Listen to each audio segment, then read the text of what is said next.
All right, welcome back, guys. My name is Logan with West Desert Wheeler. I certainly hope you enjoyed that intro there. Originally, that was going to be all you guys got today, but I decided let's do a build breakdown and tack it on the end of that. So I would appreciate if you guys left your feedback down below on what you thought of that intro there. Maybe I'll do more in the future. But today we're going to do a build breakdown on my new VS4-10 1987 Toyota Hardbody that I'm going to go ahead and call Sage. Why do I call it Sage? The paint color on the can said that it was sage green. So there you go, pretty easy. Now this truck is built off of a Vanquish Products VS4-10 chassis slider kit that they graciously sent my way, which I was very appreciative of. And it was the portal slider kit, which I went ahead and ditched the portals and changed it over to a straight axle truck. So this truck has F10T aluminum axle housings, front and rear. These are the Toyota style, and these are anodized black, as you can plainly see. The knuckles that we're using on the front are the SCX-10-2 in gray, also from Vanquish. And then the wheels that we are using on this truck are KMC Roswell wheels in black, and then they are wrapped in the Proline Toyo open country tires, also filled with Krawler Innovations dual stage foams, 4.50 outside diameter in the soft compound.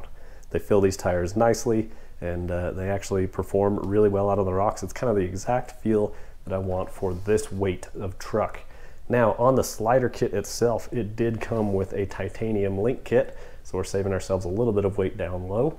As far as shock length, we have 80mm shocks that came with the portal kit, and I left them at 80mm. However, I do want to get the S8E rod end kit to where I can make these shocks a little bit longer to try and space the body away from our wheels and tires a little bit, but I don't necessarily want more travel because we're already having issues where the tires are rubbing on the body quite severely, despite the fact I've already opened up the fenders with a Dremel before doing all the paint work. Now, as part of that Vanquish slider kit, it also has a Vanquish VFD twin transmission out of the Phoenix.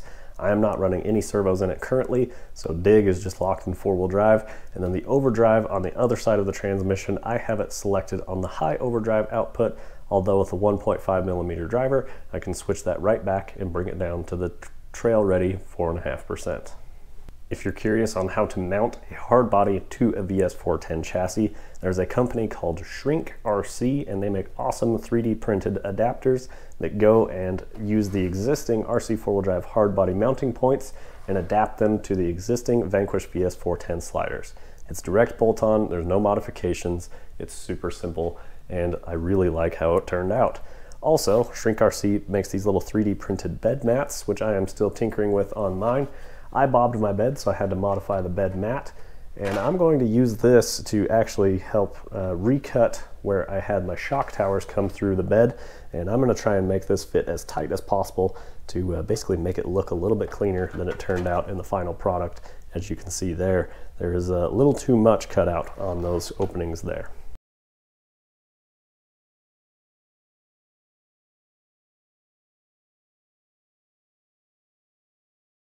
Now, because I'm using a VFD twin, but I'm simply locking things out, that leaves this truck really straightforward and simple.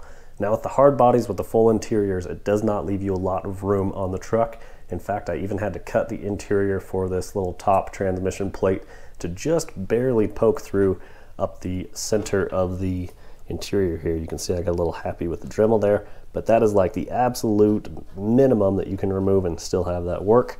So that's the most material that can remain there and still, you know, have it drop in and look good without giant holes in your interior, which is what I was trying to avoid.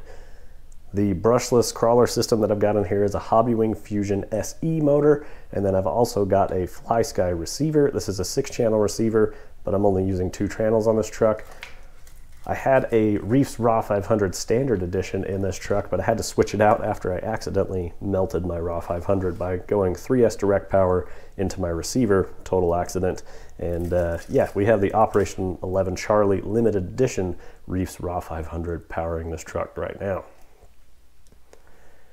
Now, how did I accidentally feed my receiver direct 3S power? Well, I was putting in my lit LED light kit and I got a couple wires crossed around, had one plugged into my receiver that wasn't powering up the lights, so I decided, hey, you know what, let's plug a sensor wire into this plug and make sure they fire up. Well, I didn't realize at the time it was going to send power directly into my receiver, so don't do that.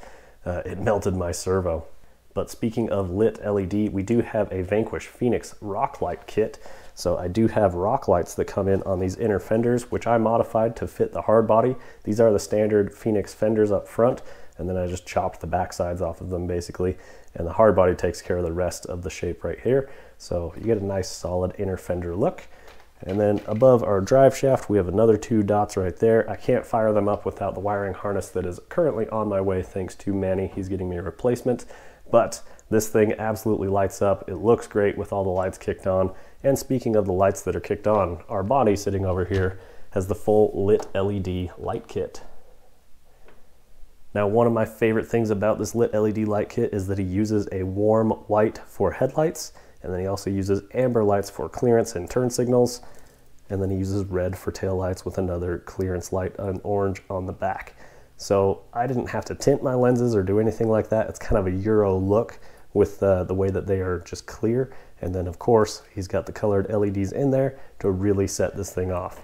Just as an example of how I have the battery set up with the truck and the hard body all on here, the battery rides up front right next to the servo. So I do not have a winch in this truck, but I needed somewhere quick and easy to access my battery. That's always really important to me, is being able to get my batteries in and out easily, because I go out there for a few hours at a time and I like to swap them out. I already had quite a few of these little 850 and 750 3S packs. They drop right in here super easy. I can cram one of my 1300s in there if I really want to, but for quick and easy exchanges, the smaller packs are where it's at. For the rear metal bumper, we have this. This is I picked up at Sky RC Hobby Shop in St. George, Utah. It's a solid metal RC 4-wheel drive rear bumper, nice and narrow, that fits this body quite well. I just notched out the back side of the bed sides to just clear right around the corners of it.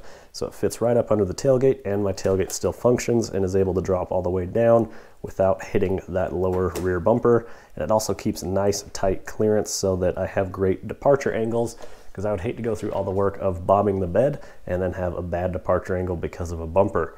And I think overall it ends up pretty much about even front to back. That's my rig breakdown on this truck. I hope you guys enjoyed that intro one more time.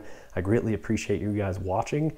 Thanks to all the companies who helped make this possible: Vanquish Products, Sky RC, and Shrink RC. Big shout out to Lit LED as well, because that was really just the icing on the cake to make this thing pop. I greatly appreciate you guys' time. We will see you in the next one. Keep the rubber side down.